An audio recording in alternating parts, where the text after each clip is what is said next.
My wife had been excited for weeks about her Miami girls trip.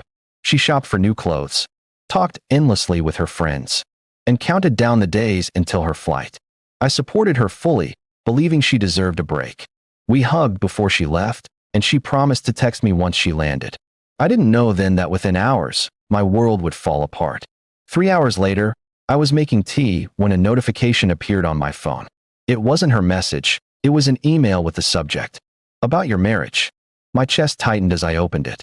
The anonymous sender claimed my wife wasn't going for just a girls' trip. She was meeting a man. Attached were screenshots of hotel bookings and photos of her with him. My blood ran cold. At first, I refused to believe it. Surely this was some cruel prank. But the evidence was too detailed, too specific. The email even mentioned her flight details and hotel address. I felt my stomach twist in knots. Could the woman I trusted most really betray me this way? I paced the room, recalling the strange moments I had ignored, her late-night texting, her distracted smile, the sudden secrecy with her phone. It all came together now, like puzzle pieces forming a cruel picture. I wanted to call her instantly and demand the truth, but something held me back. I replied to the anonymous email instead, asking who they were. Hours later, another message arrived. The sender revealed she was the wife of the man my wife had gone to meet.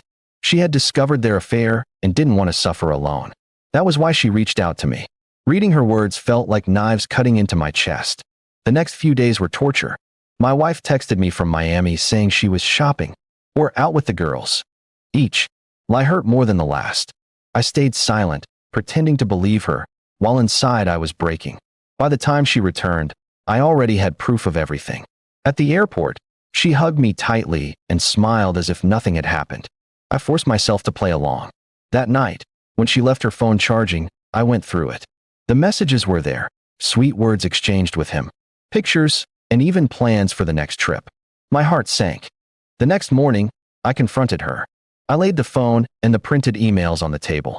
She froze, then broke down crying.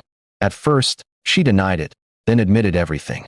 She said it was a mistake, that it didn't mean anything. She begged for forgiveness, swearing she still loved me. But her tears couldn't erase the betrayal. For days, I wrestled with myself. Part of me wanted to forgive her, to hold on to the life we had built. But another part of me knew that trust, once broken, could never be repaired. Each time I looked at her, I saw the lies, the secret trip, the betrayal. One evening, I sat her down. My voice was calm, but my decision was final. I told her I could not stay in a marriage built on lies. She wept, clutched my hands, and begged me to reconsider. But my heart had already let go.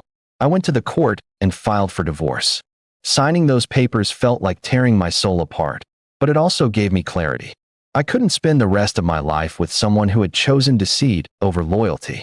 The day the divorce was finalized, I packed my bags and left our home.